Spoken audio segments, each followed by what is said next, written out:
Simila.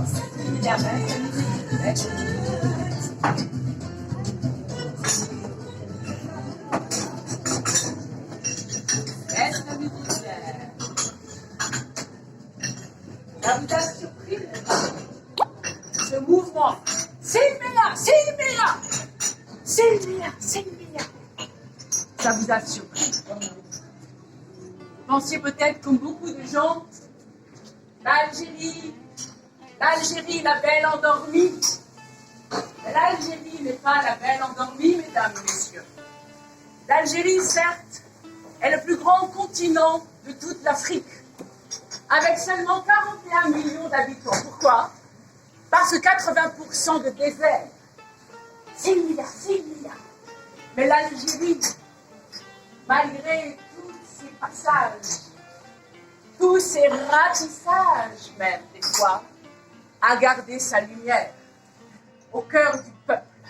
6 milliards, 6 milliards, 6 milliards, 6 milliards. Et voilà comment ce pays, aujourd'hui, est en mouvement. Alors, l'Algérie, qui connaît ici, qui a été déjà en Algérie? Oui, oui, oui. Qui a été déjà à Ouaharan? Oui, oui, oui, oui. Il y a encore du monde qui doit partir et prendre le visa. Hein? Eh bien, ce pays-là, nous sommes ici plus que 3 amoureux, mais au moins 3 amoureux. Je vous présente Maurice, Georges et moi-même. Nous sommes amoureux non seulement de l'Algérie, mais particulièrement de Ouaharan. Pourquoi? Parce que justement, c'est une opiniâtre, c'est une dialogueuse. Pourquoi opiniâtre dialogueuse? Je la compare un peu à un millefeuille. Vous voyez, cette sucrerie, cette gourmandise, qui est faite de multiples couches. Souvent, on dit Algérie, allez, Algérie, c'est quoi? C'est arabe et musulman. Et basta. On a parlé de l'Algérie. C'est ça un peu? Oui, certains savent qu'il y a peut-être des berbères par là-bas. Mais vraiment, qui le sait? Peu de gens. Et d'ailleurs, regardez mon ami lui-même. Je touche à ça. Là, c'est sacrilège. On réglera ça plus tard, d'accord? Allez. Mon ami, j'en suis sûre, ça va se faire comme ça. Mon ami lui-même disait, comme beaucoup d'Algériens, je connais mal le passé de mon pays, de son histoire très riche et ancienne.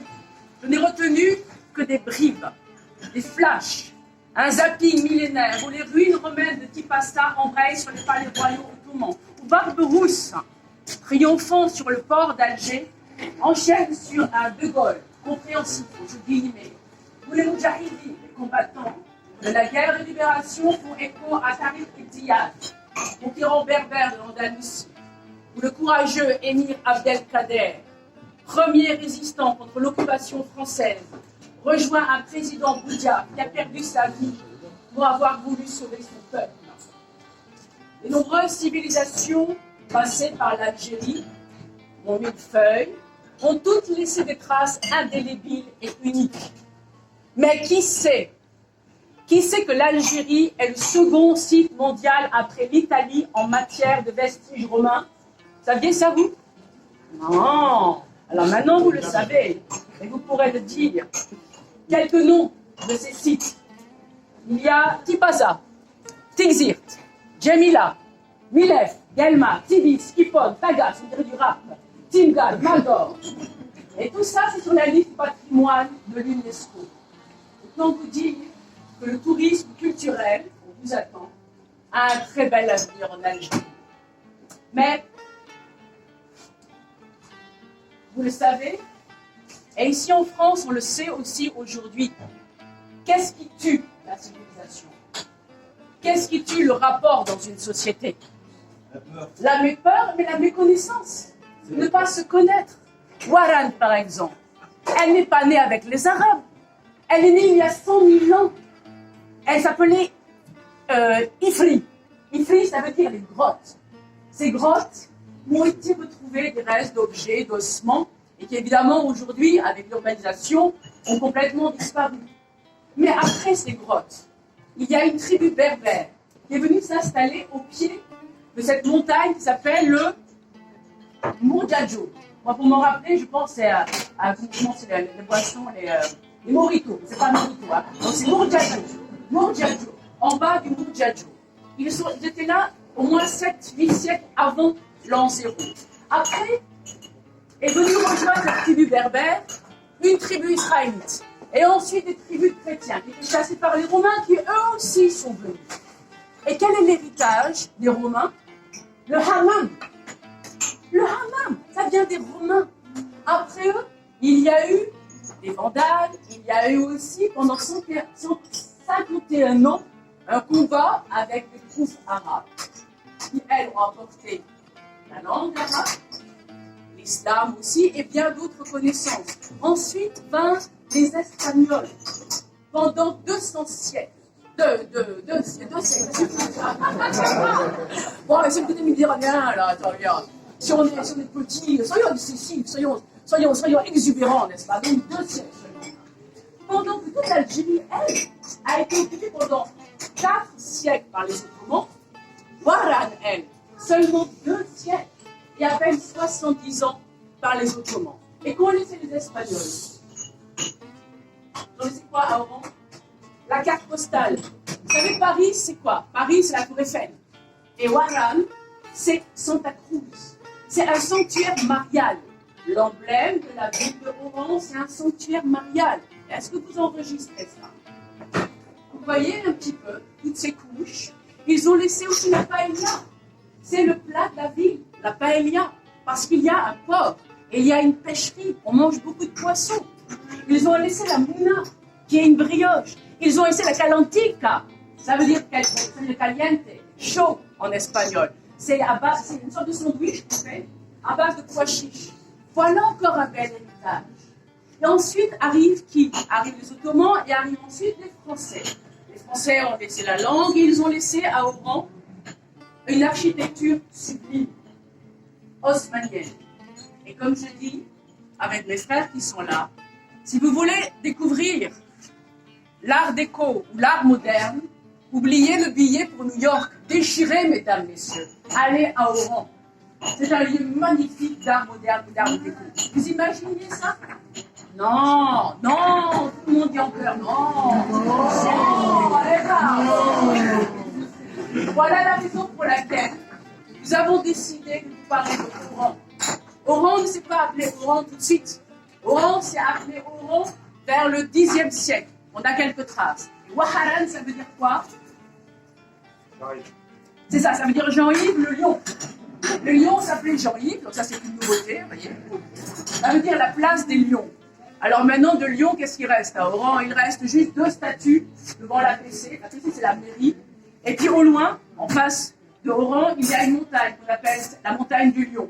Elle ressemble un petit peu à un phénix, comme ça, à un lion. Voilà. Voilà donc la raison pour laquelle nous allons vous parler de cette ville que nous aimons profondément. Et nous pensons le faire d'une manière particulière. À Waharan, on appelle Waharan El Baka. Baya, la gracieuse, c'est ça. Mais aussi l'insolente, la vivante, la lumineuse. C'est une ville où la liberté est plantée dans le cœur de chacun. Oran, c'est ça. Tout le monde a sa place. Tout le monde peut s'exprimer. On chante, on danse.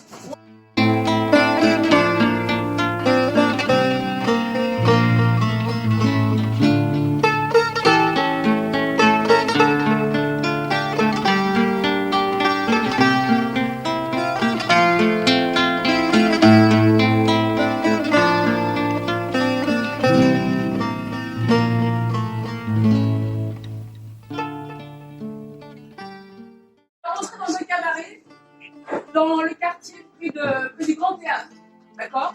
C'est là où il y avait le quartier israélite.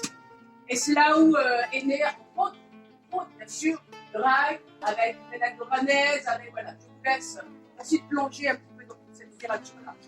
On est parti. À nous, la littérature. À nous, la réflexion et la créativité. Méditerranée, c'est une mer qui vous voit de l'intérieur. Et ce qui donne sa couleur, son espace têtu et ses enfants amers. Méditerranée, c'est une eau qui vous use. Par grand fond, on garde le pied. Les distraits ne se noient jamais. La mort est le fruit d'une longue ruse. Méditerranée, c'est ton visage perdu, c'est ton rire sur la page. On commence chaque mois la merci. Méditerranée, c'est un bon souci. C'est une écume qui fixe à jamais l'aube sur tes cuisses. Pour coudre le soleil, Méditerranée, c'est une aiguille. Le corsage d'une jeune fille et la main de ma mère. La Méditerranée nous ramène à Oran et à tous ces hommes et ces femmes qui ont quitté leur campagne pour rejoindre la vie. Passâmes la nuit à la belle étoile. Ma mère Zara au pied, moi, sous ma grande bras, mon père en faction sur un rocher, un sabre entre les cuisses. Le matin, à mon réveil, mon père était quelqu'un d'autre. Il s'était rasé, lavé la figure avec une source et portait des vêtements propres. Un gilet par-dessus une chemise décolorée, un sarouel turc, un culot plissé que je n'avais jamais vu porter avant. Et les sabbats en cuir terni et frottés de frais. L'autocar arriva au moment où le soleil prenait son envol. Mon père entassa nos affaires sur la voiture du véhicule avant de nous installer sur une banquette. Et là, les amis, je peux vous dire que c'était la première fois que je voyais un autocar. Quand il s'élança sur la route, je me cramponnais à mon siège, subjugué et affolé en même temps. Quelques voyageurs somnolés, ça et là, en majorité de rougnons, aussi dans des costumes minables. Je ne me lassais pas de contempler le paysage défiler de part et d'autre. Le conducteur de devant m'impressionnait. Il avait un dos large, comme un rempart, comme toi, mon président. Oui, c'est vrai, c'est mon président. Et il m'impressionne. Je ne voyais que son dos. Et ses bras vigoureux, qui tordaient le volant dans tous les sens avec beaucoup d'autorité. À chaque virage, il plongeait une main dans le panier. Et l'odeur insoutenable du carburant et les virages serrés finirent par me terrasser. Je m'assoupis, le ventre retourné et la tête ronde comme un ballon de bouche. L'autocar s'arrêta sur une aire encadrée d'arbres en face d'une grande assise. Les voyageurs se ruèrent sur leurs bagages. Dans la précipitation, certains me marchèrent sur les pieds. Je ne m'en rendis même pas compte. Tellement j'étais estomaquée parce que je voyais et je m'oubliais de le faire arriver. Là, libre, je ne soupçonnais pas des agglomérations aussi tentaculaires qui existaient. C'était délirant. Je m'étais demandé si le malaise chopé dans l'autocar ne me chopait pas du tout. Derrière la place, s'alignaient des maisons à perte de vue, joliment emboîtées les unes sur les autres, avec des balcons fleuris, des fenêtres hautes. Les chaussées étaient asphaltées, bordées de trottoirs, jamais vues. Je n'en revenais pas. Je ne savais même pas mettre un mot sur les choses qui me sautaient aux yeux comme des flashs. De très belles demeures s'élevaient de tous les côtés, en retrait derrière des grilles peintes noires, imposants et infinis. Il émanait de ces endroits privilégiés une quiétude et un bien-être. Je ne croyais pas possible. Aux antipodes du volant sur mon bled, où les potagers montaient là sous la poussière, les enclos à bestiaux étaient moins affligeants. Oui, j'étais sur une autre planète. Je clopinais derrière mon père, sidéré par les espaces verts. Et les voitures, j'en ai compté au moins une bonne dizaine. Elles surgissaient de n'importe où, pétaradante, aussi vive que les étoiles filantes. Elle disparaissait au coin des rues avant qu'on ait formulé un seul mot. Mais c'est quoi ce pays? Ai-je demandé à mon père. Tais-toi et marche. Et regarde devant toi ce qui ne peut pas tomber dans un trou. Eh bien, c'était haut.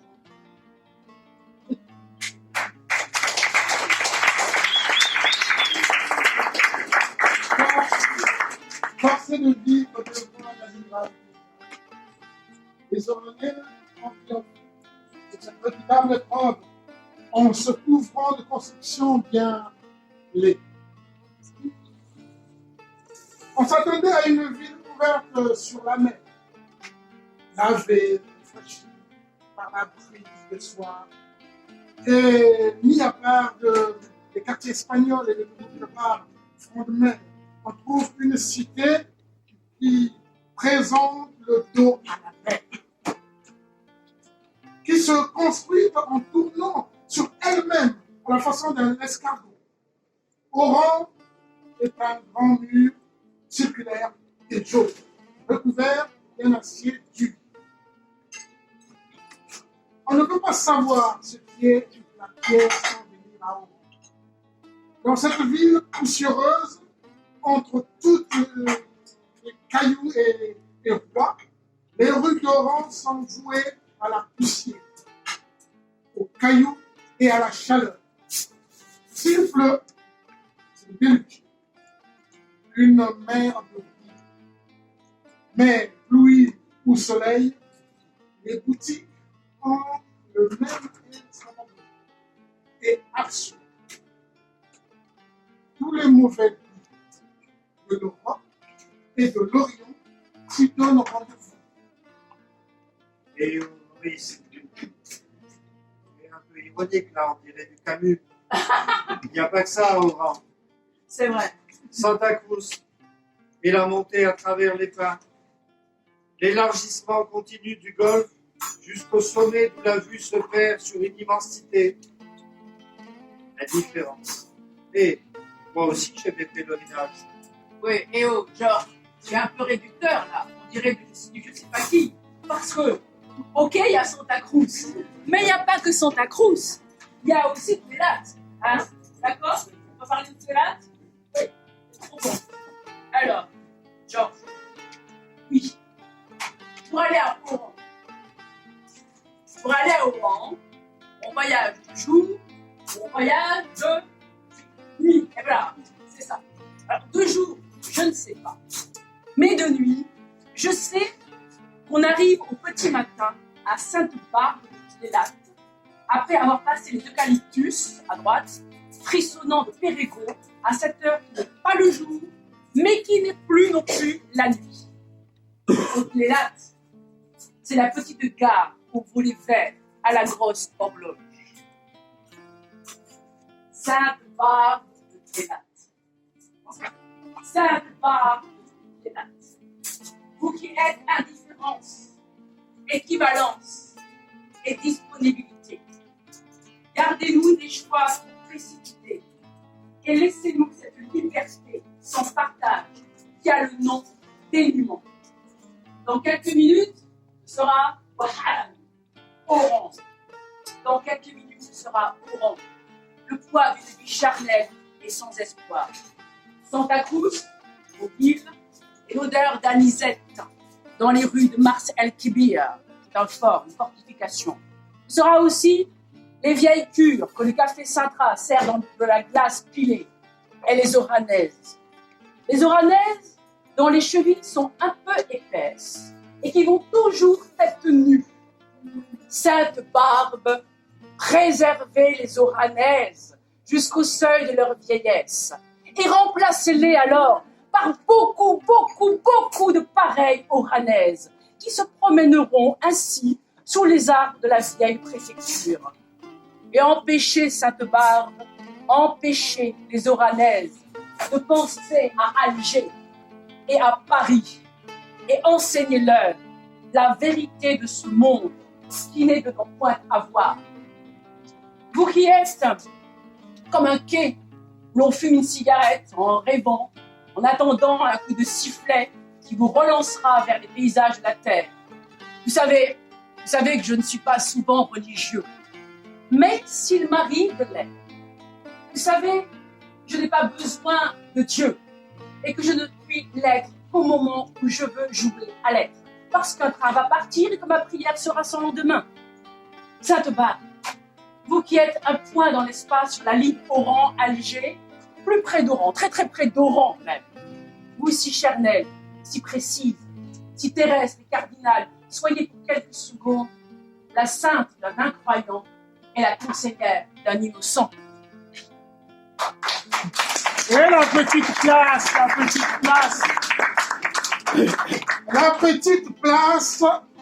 petite place de la Perle, où jouent les enfants à 2 heures. Mosquée, minaret, pont, un peu de ciel, la radio espagnole dont la voix grelotte.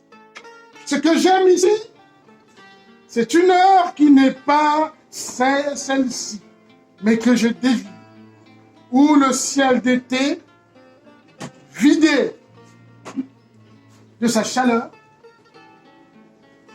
la petite place s'adoucit dans le soir, les militaires et les femmes y retournent en rang, tandis que l'odeur de la lisette attire les hommes vers le bar. Oran a aussi ses déserts de sable, ses plages. Celles qu'on rencontre tout près des portes ne sont solitaires qu'en hiver et au printemps. Il faut aller plus loin pour découvrir un paysage toujours vierge. De longues dunes désertes où le passage des hommes n'a laissé d'autres traces qu'une cabane vermoulue. Sur ces plages d'Oranie, tous les matins d'été ont l'air d'être les premiers du monde. Connais-tu, Jamila, l'histoire des hommes morts pour le soleil? L'histoire des hommes morts pour le soleil. Cela s'est passé, je crois, en 1941 à Cheralda. Le maire fut placardé. Cette plage est interdite aux Juifs, aux Arabes et aux chiens. Alors les hommes interdits, les ouvriers arabes qui en avaient déjà pris le pain et la dignité, ne purent supporter qu'on leur enlevât le soleil et la mer, les seules richesses qui leur restaient au monde. Ils se jetèrent nus et fiers dans les vases. On les enferma dans un minuscule cachot où beaucoup moururent asphyxiés. Certains se battirent sauvagement pour respirer plus longtemps par le trou de la serrure. Des hommes à qui on vole même le soleil. Je ne connais pas de pire forfait.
Il y a en moi. C'était en 1941.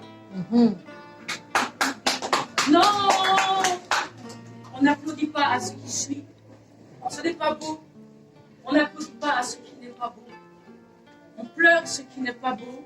On plante la graine pour que la vie ressuscite.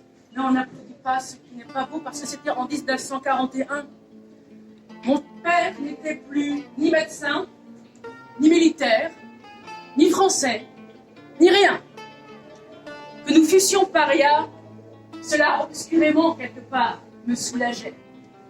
Comme d'être vrai, comme d'être pieds nus sur le chemin des planteurs parmi les tombes. Pour survivre, mon père se fit ridicule. Je ne sais pas pourquoi Vichy, qui lui ôtait le soin des corps, lui avait cependant abandonné les corps aux pieds. Il officiait dans une cabine d'horloger, pas plus grande qu'une horloge d'ailleurs, assise à côté des deux mots. Enfin, nous étions tombés dans le juste. Nous ne faisions plus partie des oppresseurs. Il me sembla que le temps neuf s'ouvrait devant moi, et je connus la paix des pauvres et l'exaltation des hors-la-loi, sans patrie, sans affreux héritage, avec une poule sur le balcon. Nous étions incroyablement heureux, comme des sauvages absous du péché. À toi, mon frère. Il y a en moi un tel désir de toi que si la pierre le supportait, elle serait fondue comme par un feu violent. J'écris ce poème pour toi. As-tu tête? As-tu haine? Fais éclater la grâce des mots. Qu'ils te disent tout ce qu'ils portent. Que leur jus coule dans ta chair sans trahir le vrai message du fruit.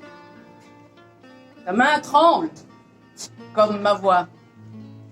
Bientôt, je sais qu'elle prendra la mienne, la sueur, la rosée et les voiles qui gonflent.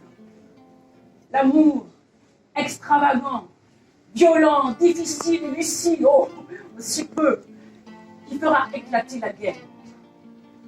Gauche et gauche et gauche. Je chante mal, mais ce que je chante est si vrai que tu pourrais l'écraser entre le pouce et l'index. J'écris pour toi, pour nous. L'auberge est ouverte. Le soleil, le pain sur la table, le sourire d'une servante. On nous attend. Je t'aime. Je t'aime.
Aman,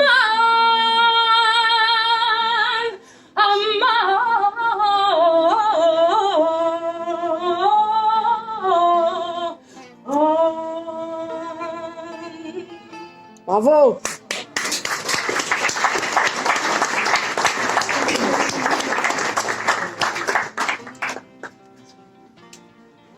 Ce que j'ai vu en arrivant dans ma patrie, ce sont les yeux. La Révolution a donné un regard à ce peuple. Beauté de nos gosses à l'orée du jour. Quelle certitude! Et pour nous tous, quel pacte! Voilà un devoir tracé.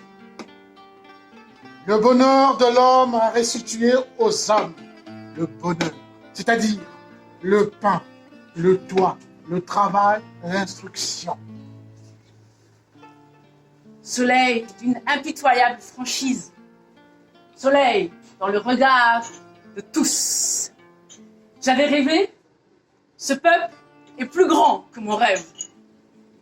Les plus beaux livres de la Révolution sont les murs de ma ville. Nous ferons de l'Algérie le chantier de l'énergie populaire, au-delà du cœur brisé. Unis, nous construirons ensemble le peuple, la maison du peuple éveillé. Et pour ça, il faut des révolutionnaires. Je suis né corps rouge, monstre de beauté et de laideur. Buvant ton sang, ta haine, buvant tes joies aussi, j'ai chanté ton nom en mouvement. Et j'étais souveraine. Regarde, je marche dans le temps, le corps et la tête infestés de songes, et les yeux grands ouverts. Écoute, mon goût du poème, né de si longtemps que je le suis docile. Je suis des tendresses, pures, aux gestes lianes me suis offerte, réfugiant ça et là, juste au creux d'une main ouverte. On peut toujours rêver. Je rêve l'îlot, Et voilà. rieur et des critiques ombragées. Je rêve de cités verdoyantes, silencieuses, la nuit. Je rêve de villages blancs, bleus, sans tracas. Moi, je rêve de fleuves profonds, sagement paresseux. Je rêve de protection pour les forêts convalescentes. Je rêve, moi aussi, de sources annonciatrices de cerisiers. Je rêve de vagues blondes éclaboussant les pylônes. Je rêve de délits couleur du premier ami. Et toi, tu rêves de quoi? Je réfléchis. Non, mais pas trop. Je rêve des dentelles langoureuses sur les pistes brûlées. Je rêve d'usines fuselées et de mains à droite. Je rêve de bibliothèques cosmiques au clair de lune. Je rêve des réfectoires fresques méditerranéens. Oui. Je rêve des tuiles rouges au sommet du chêne. C'est bien. Je rêve des rideaux français aux vitres de mes tribus. Et moi, je rêve juste d'un commutateur ivoire par pièce. Je rêve d'une pièce claire par enfant. Je rêve d'une table transparente par famille. Ah oui, moi je rêve d'une nappe fleurie par table. Et je rêve de pouvoir d'achat élégant. Ah oui, je rêve aussi de fiancés, délivrer des transactions secrètes. Et je rêve de couples harmonieusement accordés. Oui. Et je rêve d'hommes équilibrés en présence des femmes. Je rêve des femmes à l'aise en présence des hommes. Oui, des hommes.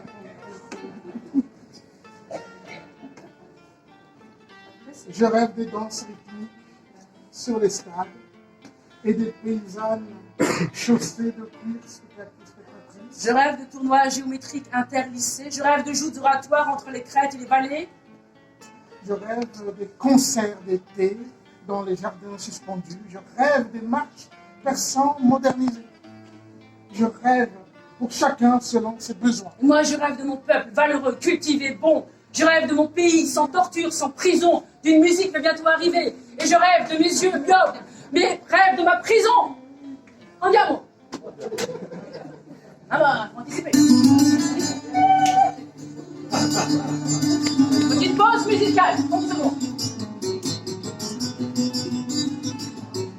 C'est Plomb Plomb, de la musique judéo-arabe. Ça monte, ça monte. Et c'est une musique spécialement sur Warner.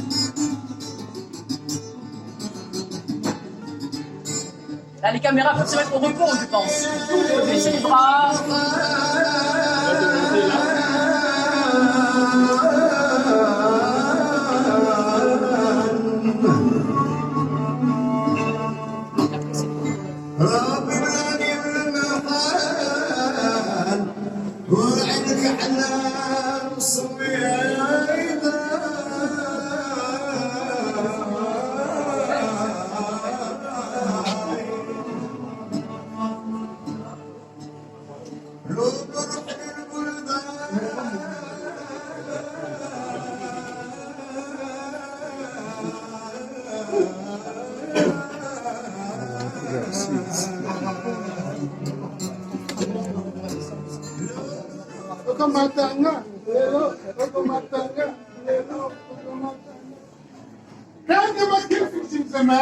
Il était une fois.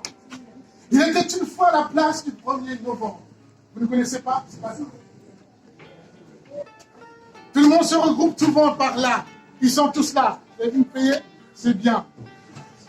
Tous les jours, il faut payer. C'est bien. Tout le monde arrive. Ils sont là à la place. Mais cette place, devant, il y a 2 lions. Qui nous rappellent que oui, nous sommes en Afrique. Nous sommes en Afrique. Parce qu'il y a 2 lions. Et ces 2 lions, la légende raconte que c'est la mairie d'Oran. Et pourquoi il y a des lions dehors? Aujourd'hui, ils ne cherchent pas. Si les lions sont dehors, c'est que les hommes sont dehors. Mais la place là, est noire du monde. Ça fait bizarre de dire qu'il y a une place à Oran qui est noire du monde. Mais qu'est-ce qu'ils font tout cela? Ça fait 3 heures à 3 heures, je suis venu. J'ai défait toutes les statistiques de Pinot Noir qui nous disaient toujours 2 heures au lieu du spectacle. Moi, je suis arrivé 3 heures. Côté africain, toujours en croissance. Je gagne un heure. Je vais compter en face. C'est dans le théâtre qui s'appelle Hollywood. Mais là, la place est noire. Non. Il y a une manifestation. On dit, ah non, je crois que c'est un 3 heures de spectacle à fond. Il se passe quelque chose dans ce pays.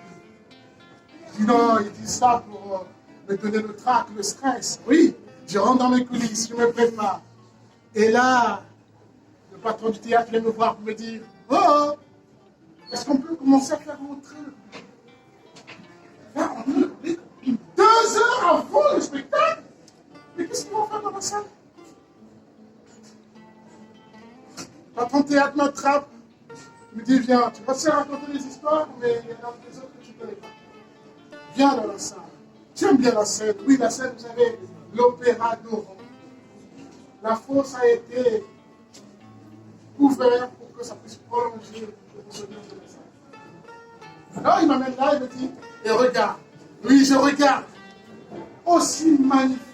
Ce magnifique théâtre. Souvent quand les gens viennent, ils ne se lèvent pas, ils n'enlèvent pas. Ils ne lèvent pas la tête parce que sur le toit, dehors du théâtre, il se passe des choses. C'est le seul endroit où les Algériens, et surtout les Oranais, peuvent regarder les anges à poil avec des ailes. Mais personne n'ose se lever sa tête. Mais c'est ça aussi qui fait le produit, c'est le théâtre. Et là, il me dit, voilà, s'ils rentrent, ils auront des choses à voir. 2 heures? D'accord. Laissez-les rentrer. Rentre. on entend les parents dire aux enfants, non, personne ne va devant, si vous allez devant, il faut que nous soyons avec vous. C'est pas quelque chose. Ils sont dans Dieu. Ils sont tous là. Et moi, ce n'était pas que le stress que j'avais dans l'église. La peur avec.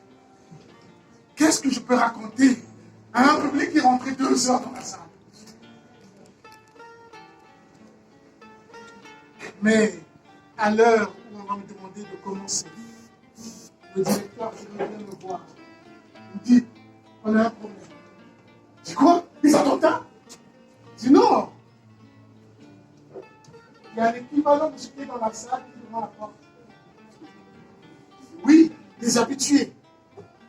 Les habitués, eux, ils arrivent à une demi-heure avant le spectacle. Mais ceux qui étaient dans la salle avaient compris avant, puisqu'ils habitent juste derrière le théâtre. Le quartier était juste derrière le théâtre. Oui, ce quartier qui avait tourné dos à la mer. Mais ils ont face à la place. Et eux, ils le savent. S'ils arrivent à l'heure, ils n'auront pas de place. Donc ils arrivent 3 heures avant. Dis au chef, à mon directeur de théâtre, il dit, je crois qu'on sera obligé de faire 2 séances.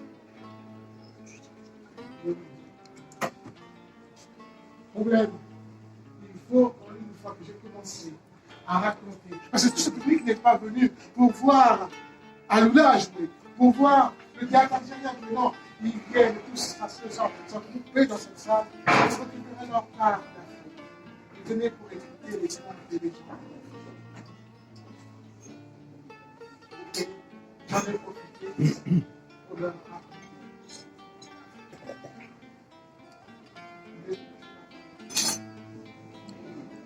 C'est sûr que vous êtes vraiment, vous voulez vraiment écouter l'Afrique? Oui! Ah, ça c'est bien, ça c'est bien. Okomatanga, Nelo, Okomatanga, Nelo. Ah! Donc ça commence. Dans ce public-là, bien assis devant moi, ils savaient que le mot magique pour commencer l'histoire, que moi, le conteur, quand je leur disais, ah, mais le bien, ils comprenaient, bien. Un bien sec, un bien d'Afrique. On peut essayer? Ah, mais le bien. C'est vrai qu'on dit Silmia, mais on le dit. Oh, mais le bien. J'ai regardé en face de moi, je leur ai dit simplement, on dit chez moi. Si tu ne veux pas, dis non. Quand on ne veut pas, on dit non. On dit chez moi, quand on est 2, on ne demande jamais qui a pété. Parce que si c'est pas toi, et j'ai envie de leur dire, on dit chez moi, l'homme, oui, toi l'homme, si tu veux avoir un enfant plus vite, épouse une femme déjà enceinte.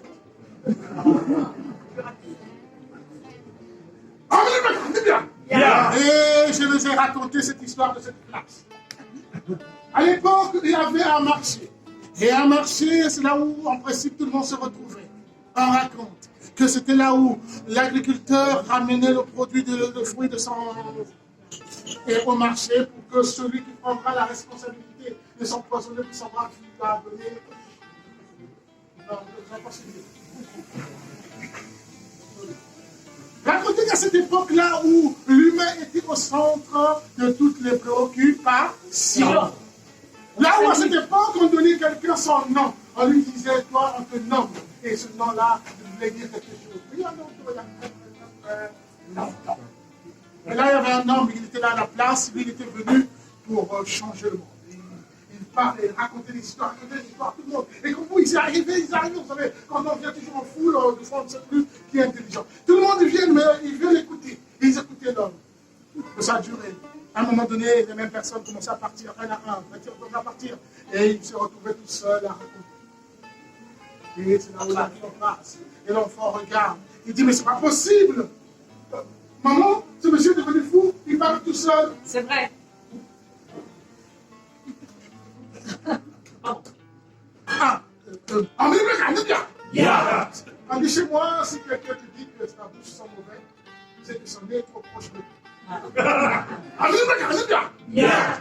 Et là, l'enfant est venu, il a tenu le diamant de l'homme, on a dit, monsieur, mais pourquoi parler seul? Pourquoi parler seul? Et là, l'homme a dit, mais écoute, au début, j'étais venu ici, c'est pour changer le monde. Je leur parlais, ils venaient nombreux. Mais quand vous savez bien, quand on a plus, on n'écoute plus. Les gens commencent à partir. Et j'ai continué à parler d'ici. Enfin, tu dis, il n'y a plus personne. Elle dit non. À l'époque, quand je suis venu, c'était pour changer le monde. Maintenant, je pars pour que le monde change.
Le génie algérien, fort de 23 siècles de mélange des intelligences et des savoirs, des cultures, laisse un peu, hein. C'est bien, je vais laisser un peu. Rachita encore. Oui, c'est le village. Faut soigner son entrée, soigner sa sortie. N'oubliez jamais. Donc, le génie algérien, il va près de se terminer, lui, fort de 23 siècles de mélange, des intelligences et des savoirs, des cultures et des désirs. Des cultures et des désirs peut et doit maintenant s'exprimer en propre à travers un projet national positif et mobilisateur, comme plus jamais ne soit nécessaire la lutte des peuples. Ce projet peut et doit être fondé sur des idées neuves et audacieuses concernant l'économie, la politique, la culture, l'éducation, le tourisme et bien d'autres sujets déterminants pour la prospérité future du pays et de ses habitants. Et on applaudit.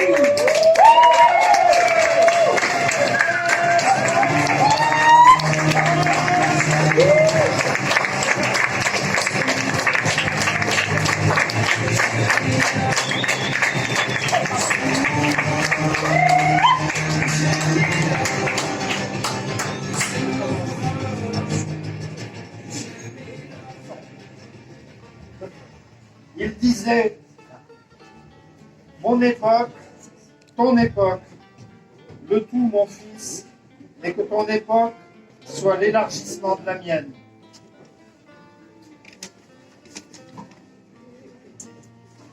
Il disait, comme une formule de vieux,